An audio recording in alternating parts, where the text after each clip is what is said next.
Okay, so somebody was telling me, Sidhu was telling me this is a case of inguinal hernia, and he rightly gave the reason, and he is uh, absolutely correct. This is a case of inguinal hernia. Okay, so this is very easy thing for you. But another case is very related to this, and I'll give you a small hint here. Okay, let's skip this one. Only the last part I'll show you. While doing the surgery of this inguinal hernia, which nerve has high chance of damage? Okay, see there and pick the correct answer.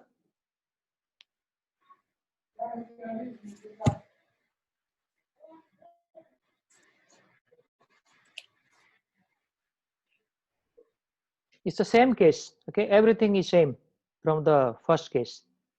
Only question is different here. So like that, the question may be changed, exam to exam. The case would be same. The question is different. So you need to understand the case, then only you can solve it. So which nerve, okay, travels along the spermative cord within the inguinal canal and may be damaged during a surgical procedure to correct this patient's condition? Who can answer this?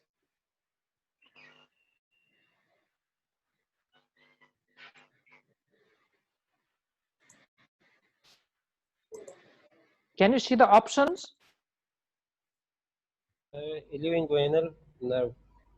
Ilioinguinal nerve. Okay, you're absolutely right. Ilioinguinal nerve. Remember, if you remember the anatomy of inguinal canal, okay, if you remember the anatomy of inguinal canal, spermatic cord and ilioinguinal nerve, okay, they runs there. Okay, spermatic cord and ilioinguinal nerve, okay, they run in the canal. So that is the correct answer. All others are false options. So the correct answer is B, ilioinguinal nerve. Okay. Now see here, same case again, but the question is different. Same case, there is no difference. Which of the following pathological process might cause the patient's underlying condition to occur in an infant? If this inguinal hernia occurs in the infant, what is the pathological process for this underlying condition? You have to choose one correct option from the list.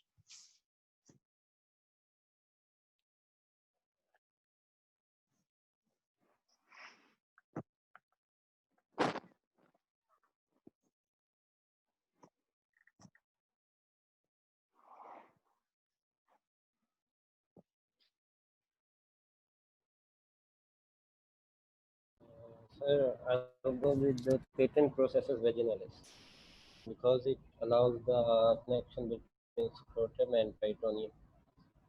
Okay, very good. So you said patent processus vaginalis because it connects between peritoneal cavity and scrotum. Okay. That is absolutely correct answer. Okay, you don't need many explanation here because all others are false options there. Okay, in case of a baby or an infant, this type of inguinal hernia can occur quite commonly, and the obvious explanation is the processus vaginalis, which has descended downwards from the peritoneal cavity. If it remains patent, then intra-abdominal organ, mostly a small piece of intestine, may descend downwards. Okay. Now, if this processus vaginalis, okay, like for example, try to disappear, okay, it becomes a remnant. Okay, there is a structure known as gubernaculum which may be developing. Okay, let's move on. Now this is a different case, so I want you to go through this case and choose the right option. Okay, please do that.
Now, first of all, you need to diagnose what is this condition. Then only you can choose the correct option.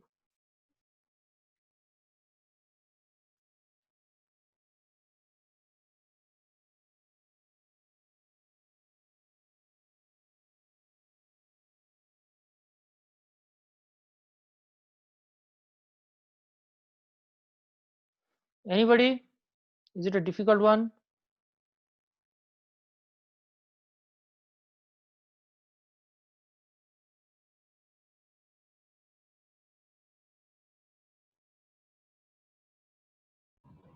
Sir, I'll go with option C. So With why? formation of numerous rosettes. Sir, the most common lump in an infant can be neuroblastoma, Okay. uh, and it can show the rosette formation in the histology. Okay. Fine. Okay. That is a very correct explanation you have given. Okay. Any other student? Any other?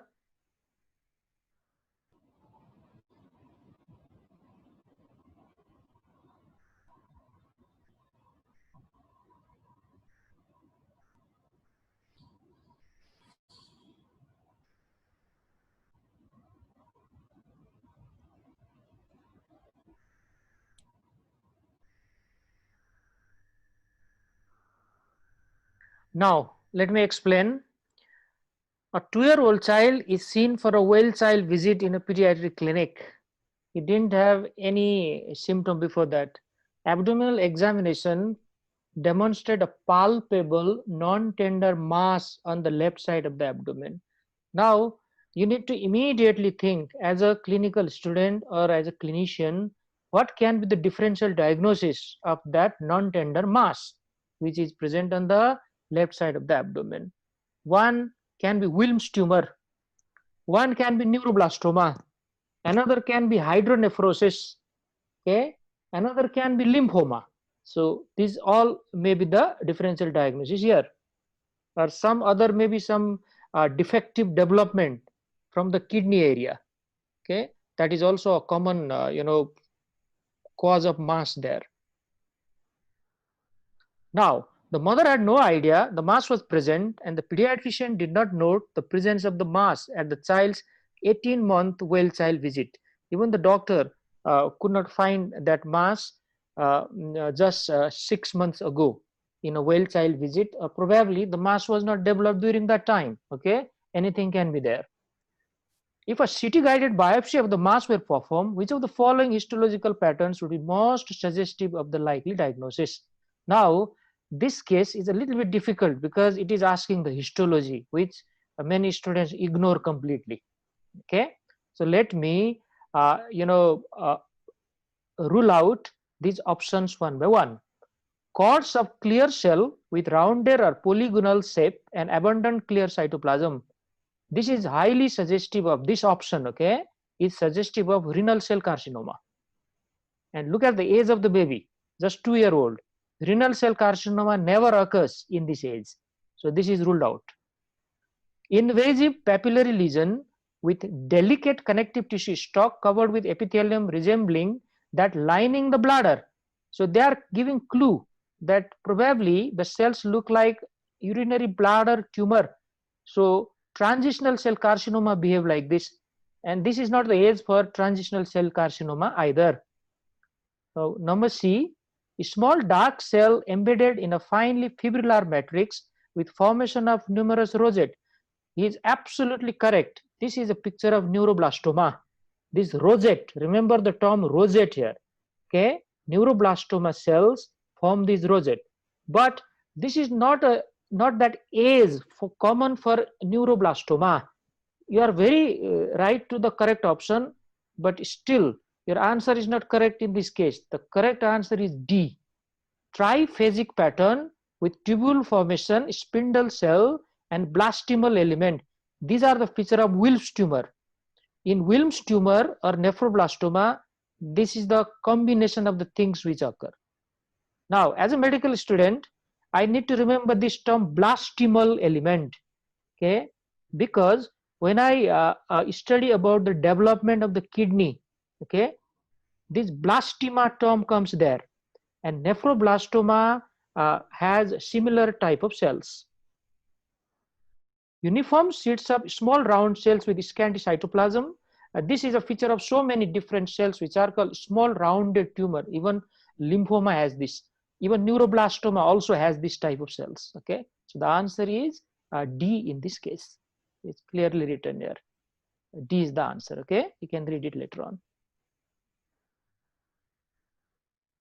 Now, same case. Okay, this is exactly the same case, but the question is different.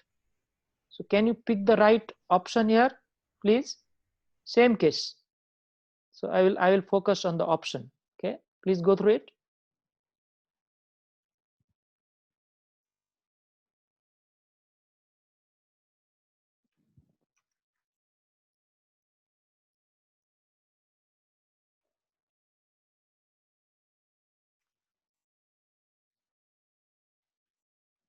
So you already know this is Wilms tumor, isn't it? So now the question is a very direct one. Sometimes this child's disease occurs in association with certain congenital anomaly. Children with which of the following abnormality at birth should be monitored for the development of this disease? So remember, this is a Wilms tumor case. So which one among the following is your correct option? Aniridia. Yes? So aniridia because it most likely occurs with the Wilms tumor. So you are saying aniridia is the correct option because it is associated with Wilms tumor, right? Okay. Let me hear some other answer if some students are ready. Okay. Anyone? You can unmute yourself and speak.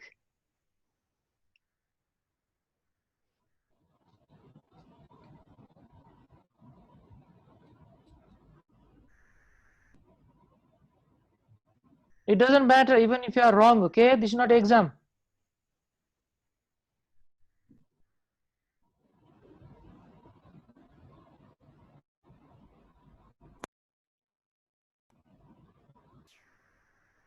Okay, so let me explain this. Is absolutely correct. This is a case of Wilms tumor, and in Wilms tumor, there is one important condition which is associated, that is called Wager syndrome.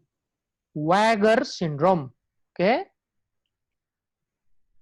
W stands for Wilms tumor. A stands for aniridia. That's why that aniridia is our correct option.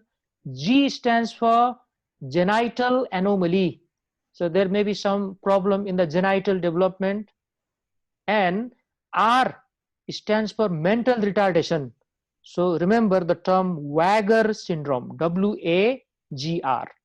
So other options are, it doesn't fit with our diagnosis at all. Okay, so a little bit revision for the students, because this is how you should revise. There's no hurry. See here, this is Wager syndrome. This Wager syndrome includes Wilms tumor. Okay, this W for Wilms tumor, A for aniridia. Aniridia means lack or defect of the iris. G stands for genital anomaly, and under that genital anomaly term, anything can be there, like gonadal dysgenesis, hypospedia, when the opening in urethra is present, on the ventral surface. Cryptorchidism. What is cryptorchidism, guys? What do you mean by this?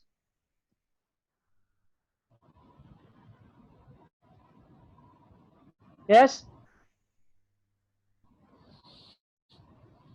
Undescended testes. Very good. This is undescended testes. Cryptorchidism is the term for undescended testes. And some other genitourinary anomaly like epispedia may also be there, for example. And R stands for mental retardation. Okay, this type of questions are very commonly asked in your future exams. So please be prepared for this. That's the whole idea of showing this type of cases to you. Those MCQs are very easy.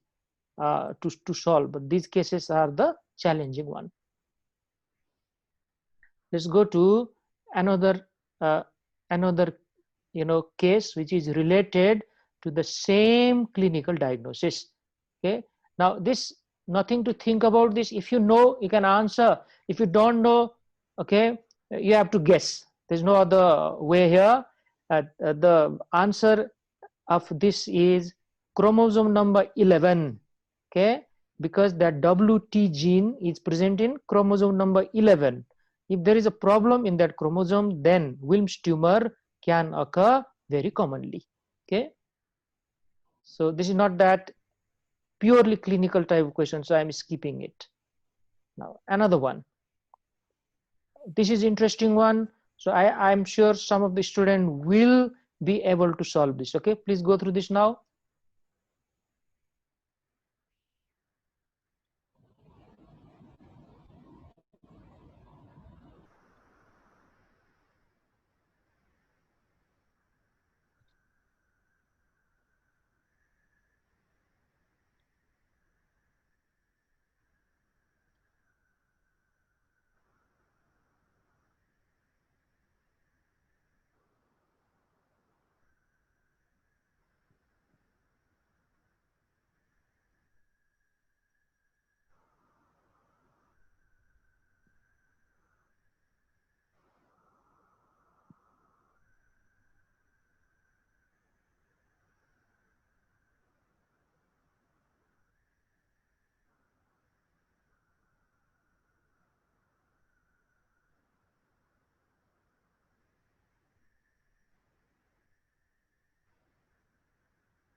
Okay, so what is the answer here? There is one more options. Okay, and that option is syphilis at the end. E is for syphilis.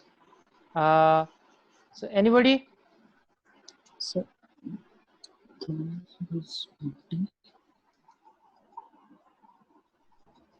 sir, the answer is D. D? You mean monkeypox, arteriosclerosis? Why did you choose that? Yes. Why? Sir, because this sclerosis is a disease of unknown etiology, sir, and it mainly involves the medial layer of small and medium-sized muscular arteries, sir. Okay. Okay. And so here is the calcium deposits also seen, sir, in the middle layer, sir. okay. Okay, I'll come back to you. Okay, let me hear some other answer if other students are ready. Yes, guys. Yes, sir. Anybody?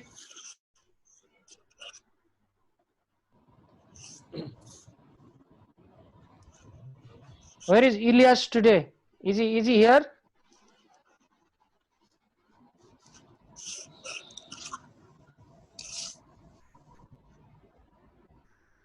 Derek? I think this pulsatile mass with the calcification can occur in Kawasaki disease as well.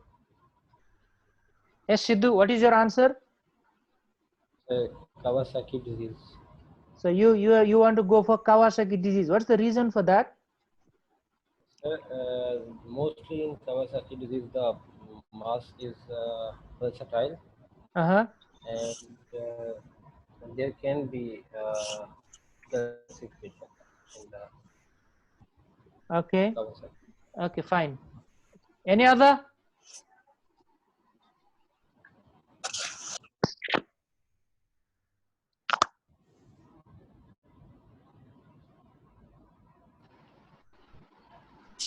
Now let me explain this. Many students are confused probably. Now see here. Okay, you need to analyze this case right from the beginning. Okay, so let me do that.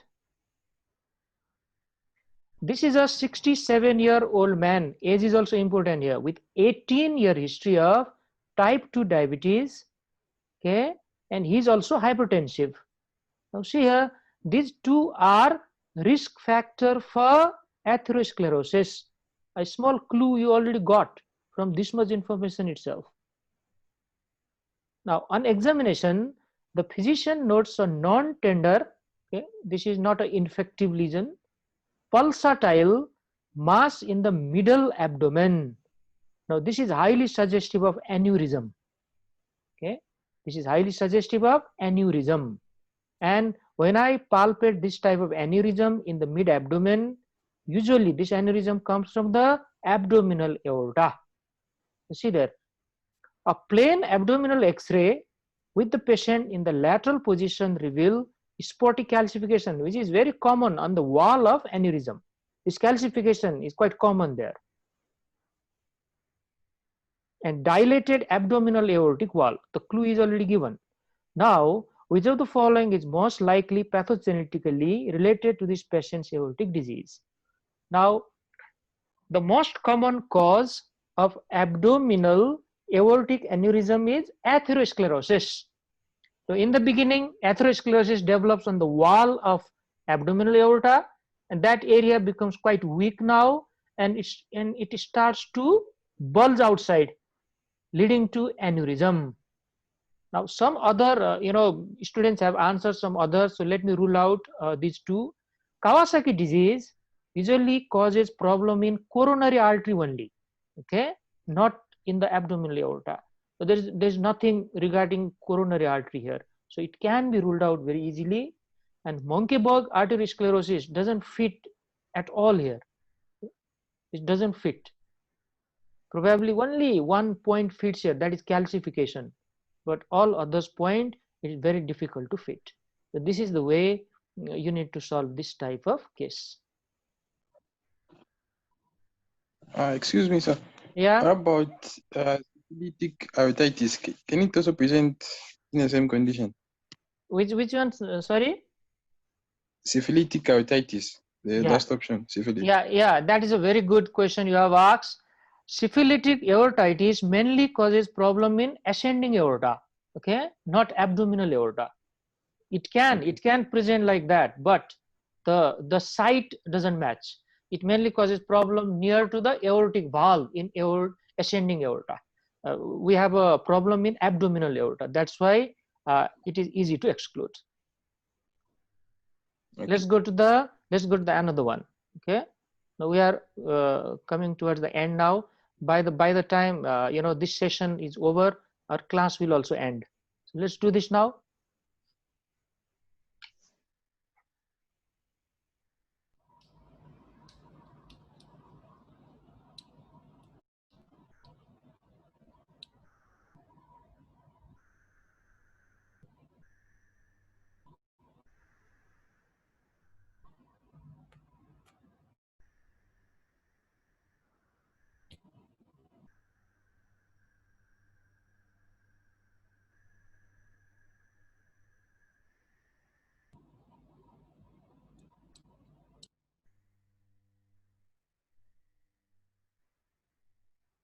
One of you please take the screenshot of the student who are present in this class, okay, and send to me. Anyone can do that.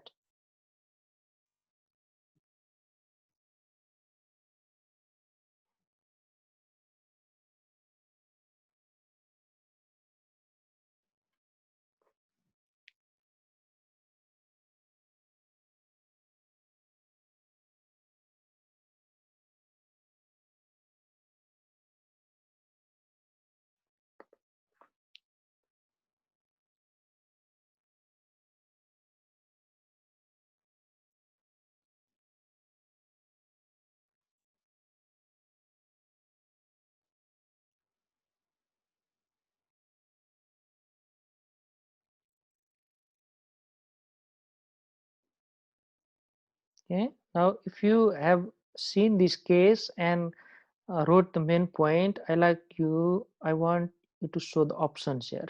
Okay, so out of these ohms you have to choose one.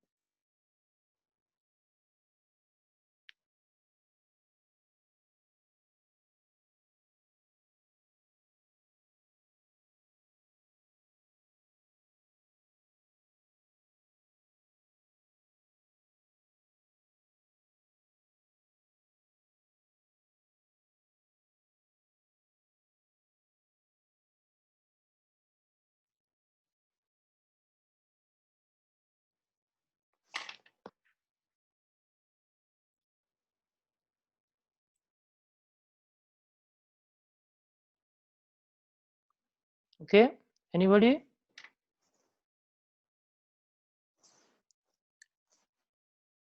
Now you don't need to think, this hard actually.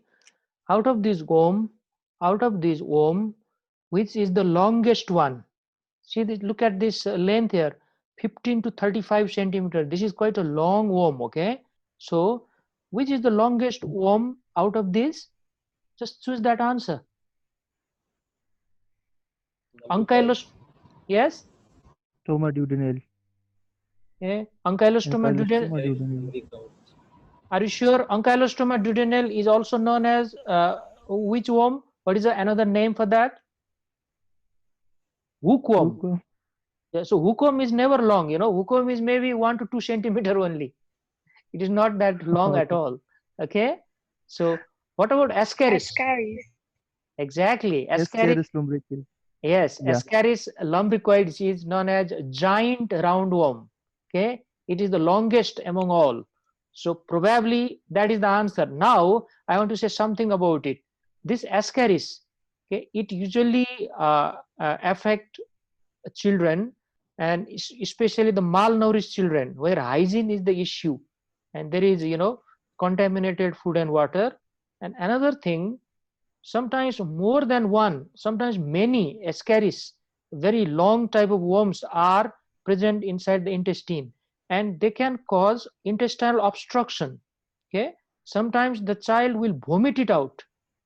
The live worm comes out from the mouth and sometimes from the anus along with the diarrheal stool or something like that. And sometimes they can migrate here and there, and they can go upwards towards the common bile duct and can cause obstructive jaundice also.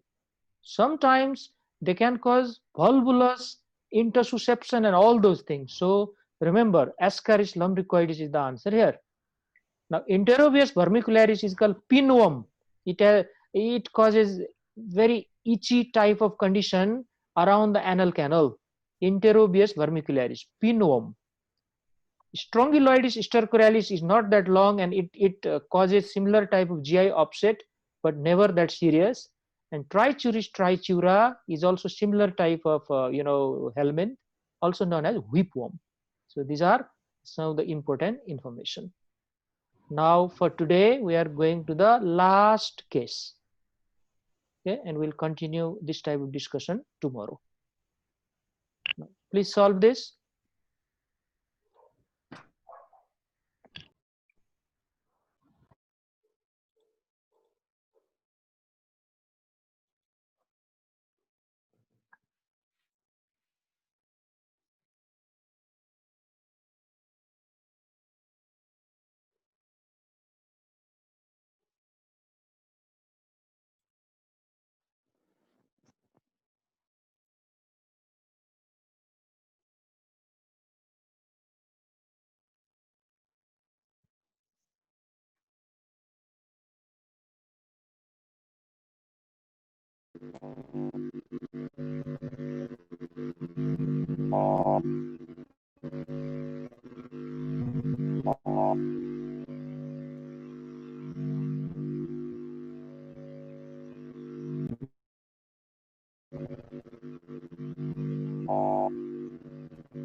Okay, anybody who is ready?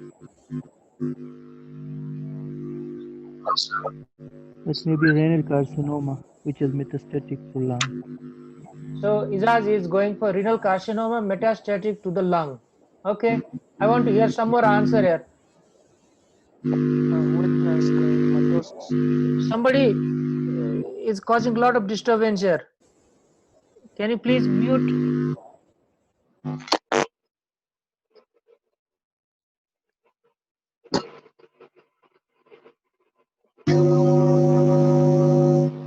I think it's Rehman Bilal maybe. Rehman, please mute yourself.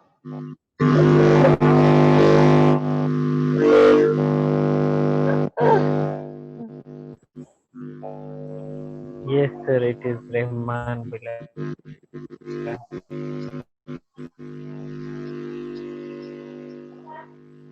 Please mute yourself.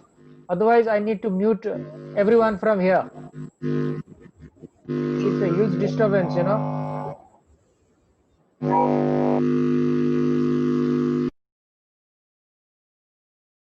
Okay, so now only I can talk here, okay, because of that noise. I'm forced to do that. Now see here. So let me explain. All of you can hear. A 45-year-old man, okay, a 45-year-old man presents to his physician with hematuria. Okay, so hematuria is the main complaint here.